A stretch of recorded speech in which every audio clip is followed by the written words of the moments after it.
السلام علیکم اسٹوڈنٹس، آج کے سبق کا عنوان ہے ملکی پرندے، جو کہ شفیق الرحمان کا تحریر کردہ ہے اور یہ ایک مزاحیہ ادب ہے۔ انہوں نے زیادہ تر جو ہے وہ مزاحیہ ادب لکھا ہے اور اس میں جانوروں کو ایک مثال بناتے ہوئے تمثیل نگاری اور پیروڈی کے طور پر استعمال کیا گیا ہے۔ در حقیقت ان کا مقصد جو ہے وہ انسانوں کی نفسیات اور عادات کو واضح کرنا ہے۔ اب اس میں انہوں نے کچھ جانوروں کا ذکر کیا ہے جس میں کوا، بلبل، بھینس، بلی، الو وغیرہ شامل ہیں۔ اس میں جو مشکل الفاظ تو ویسے تو بے شمار ہیں، لیکن جو چند ایک جو خاص ہیں ان کو ہم ذرا دیکھ لیتے ہیں۔ حجم کا مطلب ہے جسامت، شیون رونا دھونا یعنی نالہ و فریاد کرنا، کانیا تھوڑی سی چیز پر شکر گزار ہونے والا انسان، کفل تالا خوشگلو اچھی آواز والا، الاپ کا مطلب ہے گانا، خانگی گھریلو۔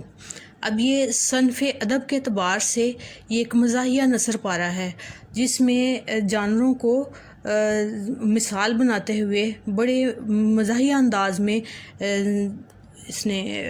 مصنف نے انسانوں کی عادات و نفسیات کا ذکر کیا ہے۔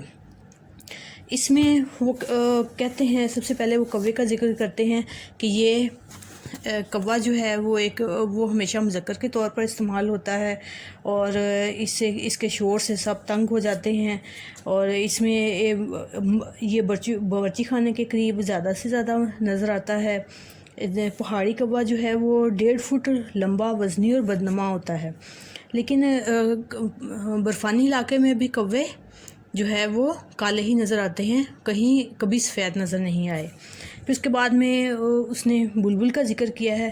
بلبل ایک روایتی پرندہ ہے اور اس بلبل جو ہے وہ نالہ و فریاد کرنے اور ایک دکھ بھری آواز کے طور پر بہت مشہور ہے۔ اس کے بعد میں انہوں نے بھینس کا ذکر کیا ہے۔ بھینس موٹی اور خوش طبع ہوتی ہے اور تالاب میں لیٹی رہتی ہے، اور یہ ایک جو ہے بے انتہا بے ضرر سا جانور ہے۔ بھینس کا مشغلہ جگالی کرنا ہے۔ بھینس کے آگے بین بجانا یہ ایک عام کہاوت مشہور ہے۔ اس کے بعد میں انہوں نے بلی کا ذکر کیا ہے۔ بلی کی کئی اقسام ہیں۔ بلی کے بڑے مزاحیہ انداز میں اس کی بلیوں کی جسامت، ان کی اقسام اور ان کے حرکات و سکنات کا ذکر کیا ہے، اور سننے میں اور پڑھنے میں اس کو بڑی دلچسپی محسوس ہوتی ہے۔ اس کے بعد میں جو ہے وہ الو کو مد نظر رکھتے ہوئے الو کے بارے میں کہا کہ الو بردبار اور دانش مند۔ الو حالانکہ بیوقوف مشہور ہے، لیکن مصنف نے اس کو دانش مند قرار دیا ہے۔ الو کا ذکر پرانے زمانے میں اپنے روز نامچوں میں بادشاہ کیا کرتے تھے۔ الو کو بوم کہا جاتا ہے۔ دن بھر الو آرام کرتا ہے، رات بھر ہو کرتا ہے۔ اب یہ جو جانوروں کا ذکر آیا ہے، اس کو پڑھتے ہوئے دلچسپی شروع سے لے کر آخر تک جو ہے پڑھنے والے کی قائم رہتی ہے، اور دل چاہتا ہے کہ اس کو جو ہے بڑے اچھے طریقے سے مزید پڑھا جائے۔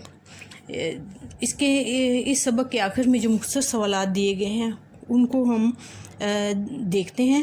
بلبل کے گانے کی وجہ کیا ہے؟ تو اس کا جواب یہ ہوگا، بلبل کے گانے کی وجہ اس کی غمگین خانگی زندگی ہے۔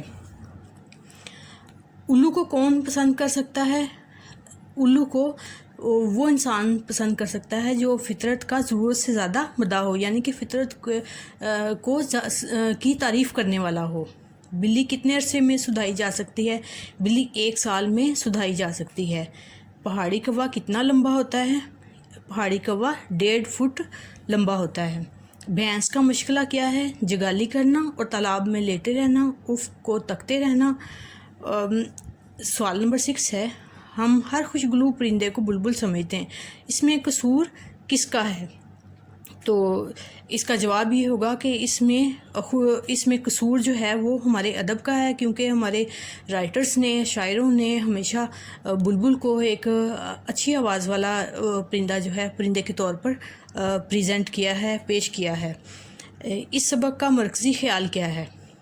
تو یہ تھوڑا سا دلچسپ سوال ہے، تھوڑا سا آپ کو مشکل بھی لگتا ہوگا، لیکن اس کا جواب یہ ہے کہ اس سبق کا مرکزی خیال یہی ہے کہ انسانوں کی عادات نفسیات کی پیروڈی کی گئی ہے جانوروں اور پرندوں کے حوالے سے۔